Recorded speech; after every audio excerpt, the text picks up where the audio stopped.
Okay, Mike Rizzitiello, College Place City Administrator here with your June 2024 city project update. So first we'll start what's on the docket for the upcoming council meetings. Tuesday, June 11th, they'll be at 7 p.m. at council chambers. Mayor Hernandez will read the proclamation regarding Juneteenth. Also, there'll be an employee appreciation proclamation for Randy Chamberlain. He has turned in his retirement notice. He's actually been with us as a full-time employee for 45 years, and then as an employee going back from when he was part-time starting out, actually 49 years, so that's a really long duration. So we'll be honoring him during that, because in addition to working in public works at that time, he's also one of our volunteer firefighters, so he's put in a lot of service to the city, and we thank him for that. Also at that meeting will be there'll be action items for mandatory minimums that the city attorney will cover. We'll also award the bid for the post office crosswalk. That's a grant funded projects to have bump outs and rapid flashing beacon, actually make it a lot safer. And then also the anti-camping ordinance we've been discussing. Then June 25th at 7 p.m. will be a following council meeting, and we'll be discussing once again doing an ordinance about banning transfer fees, like when developers are getting a development and then it's like hidden in the documents. We'll be dealing with that.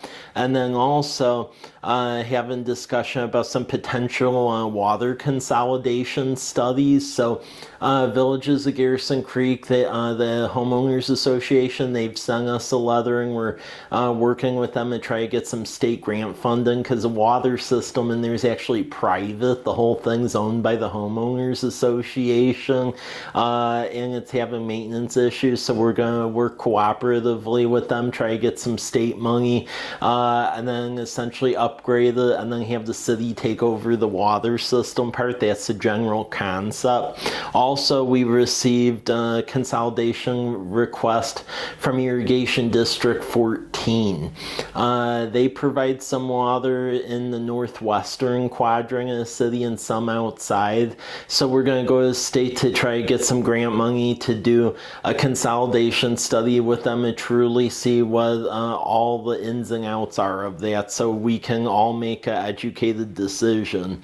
Then also the tax increment financing bond, there'll be an ordinance on that. So the TIF passed last year, but it takes a bit of time to get all that lined up. So the ordinance to get the bond and then really go to town on those projects, that'll be June 25th. Then the July 2nd City Council Workshop, that'll be at 5:30 p.m. at Council Chambers, and then Alex Fazzari, who's our on-call city engineer, he will give a presentation about the wastewater treatment plant. We've had JUB engineers and FCS group doing analysis about what makes sense moving forward.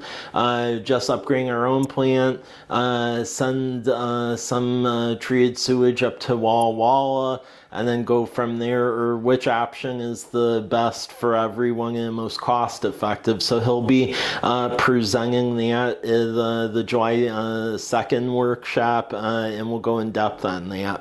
Also, just to notify everyone, city facility closures.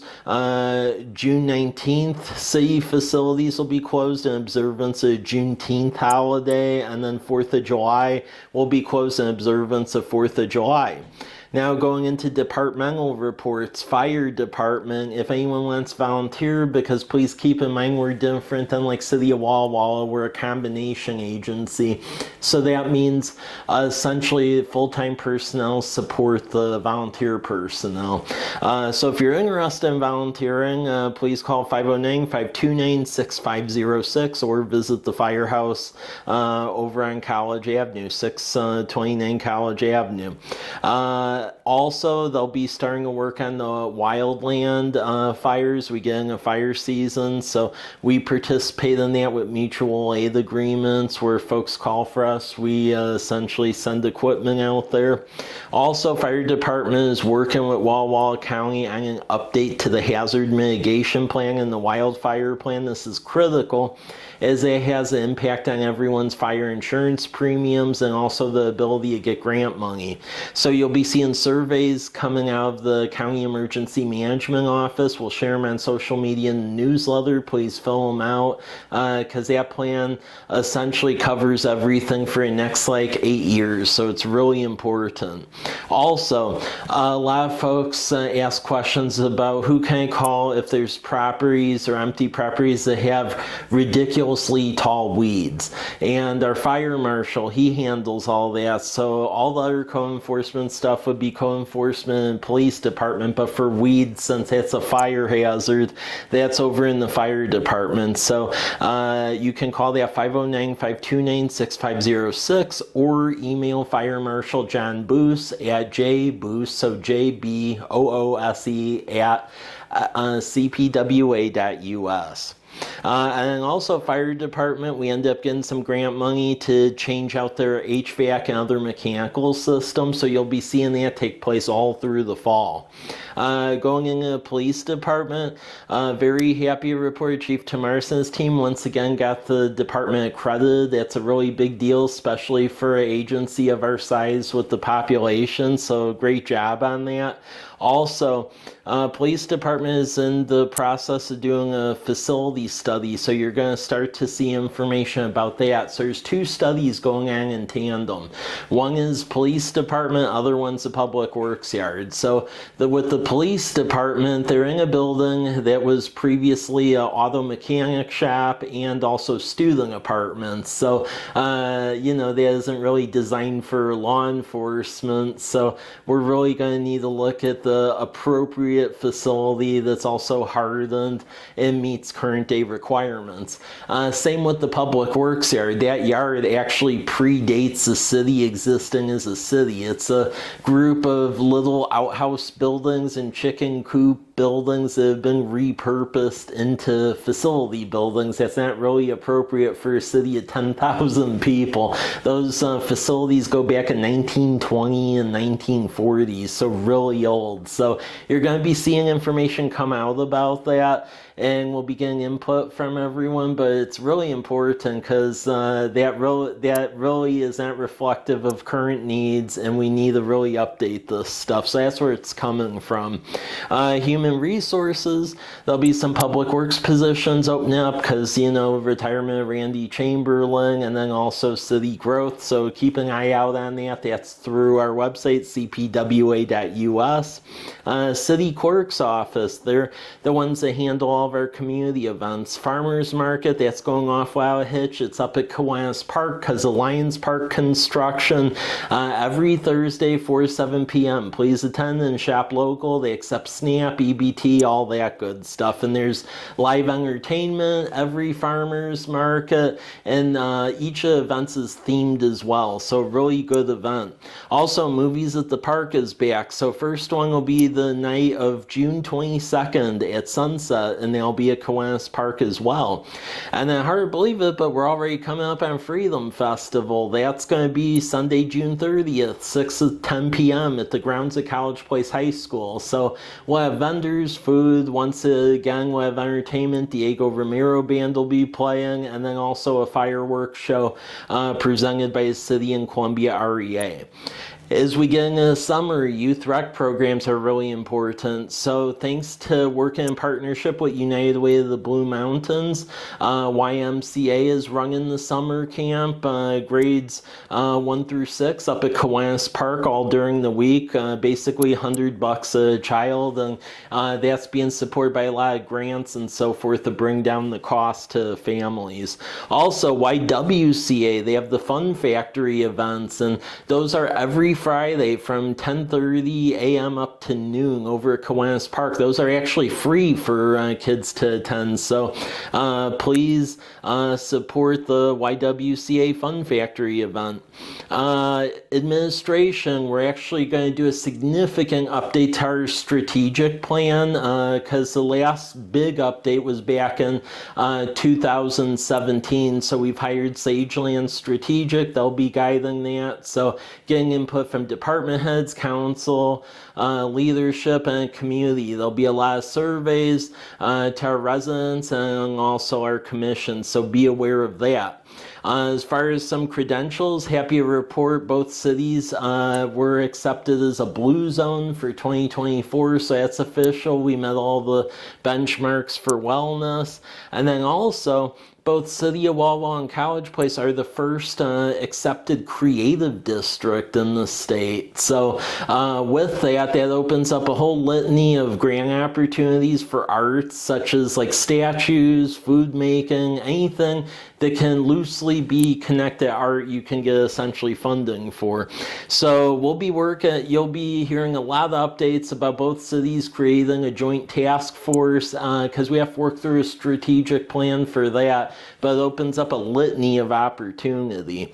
And then also there's a safe streets for all plan that JUB engineers will be conducting. This is essential. This is really important. You'll be seeing surveys. There'll be public meetings before the Utilities and Transportation Commission.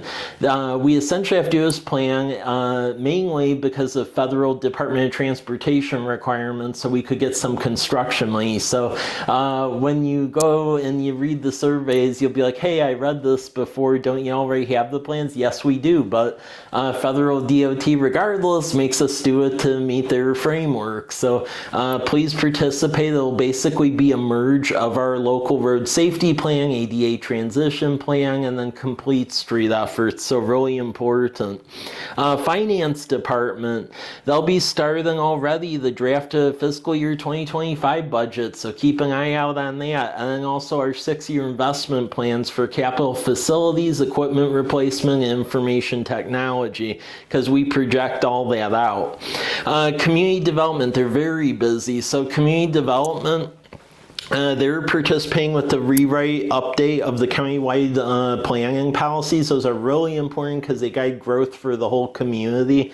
With the State Growth Management Act, while we can request the county add additional lands into our urban growth area, and that means properties that can be annexed and developed to urban standards, ultimately county commissioners have to decide upon that. They have the ultimate veto authority. So it's really important we basically update these plan policies because the current ones were actually written before Growth Management Act was even passed by the state in the early 90s. So it doesn't reflect current policy. So you're going to be seeing information on that.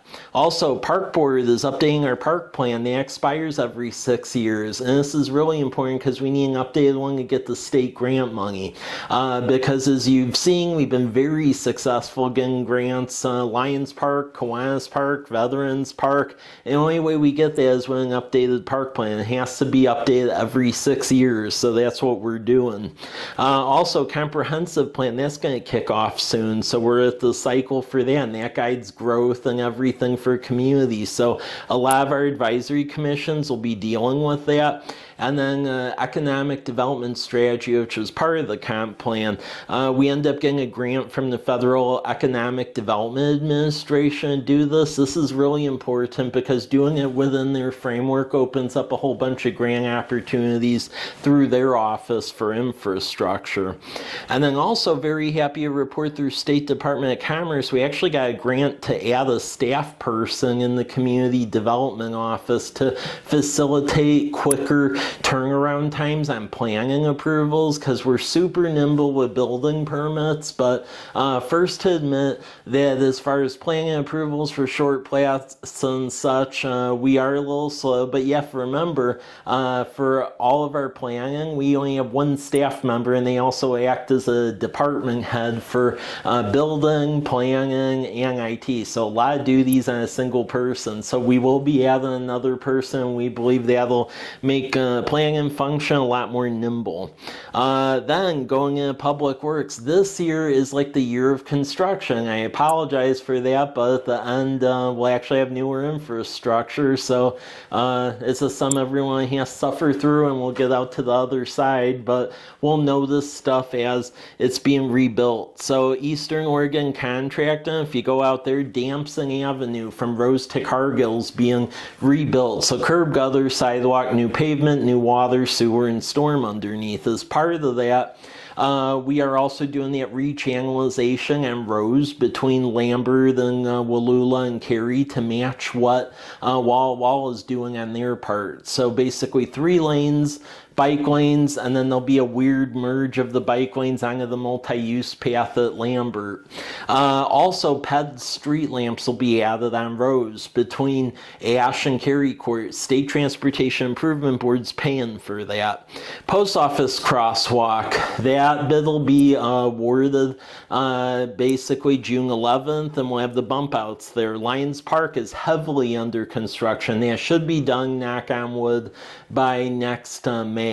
A big part of the delay is since you have a creek running through it, anything has to do with the creek, we actually can't like touch stuff near the creek until there's like fish windows and stuff. So just because we're a government, definitely don't think that we aren't affected by state and federal regulation, because that project is a shining example of that.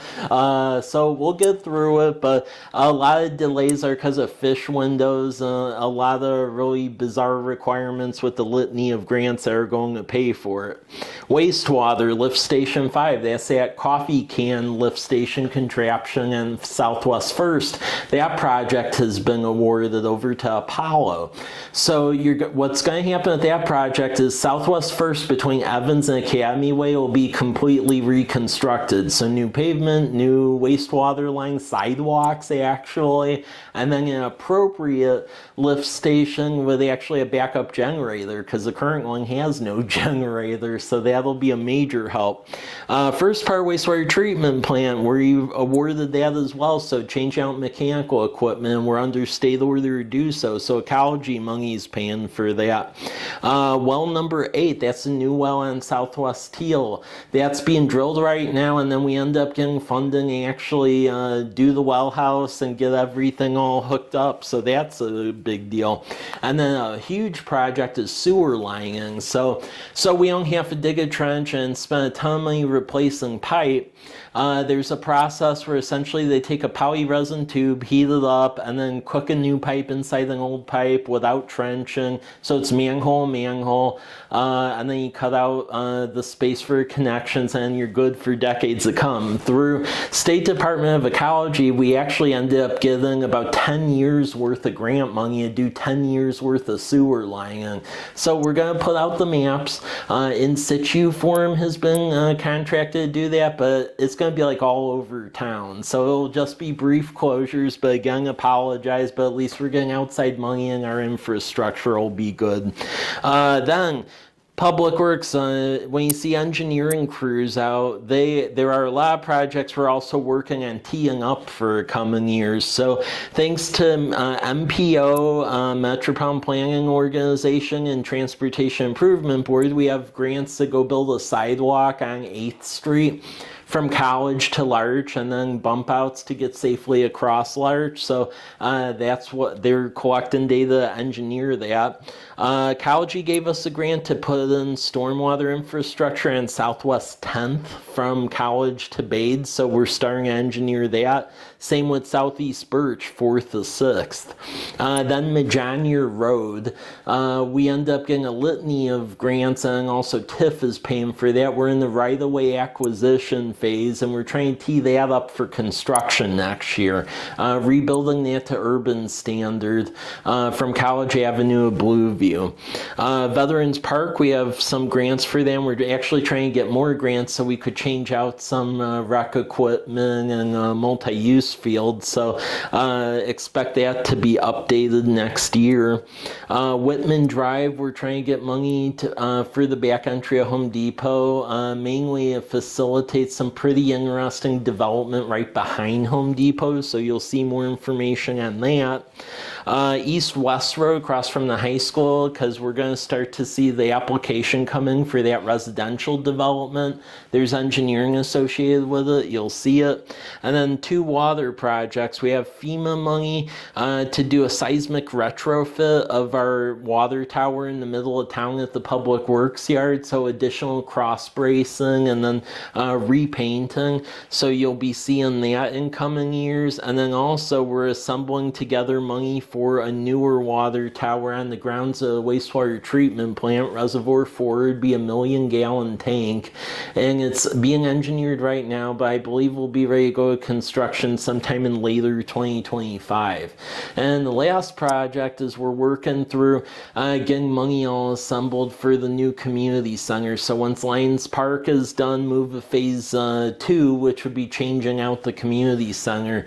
So it has the library, the commercial kitchen, and child care. So we're working with the YMCA, the community college on the commercial kitchen and the library, and make all that reality. And we have state earmark money already, and then 2 federal earmarks. So we're getting there. I mean, a project is estimated $10 million, and right now we're in the process of securing about 7.5. So we're doing pretty good on that. So as you can see, a lot of stuff's going down. We will let you know as stuff changes through our monthly updates. With that, thank you.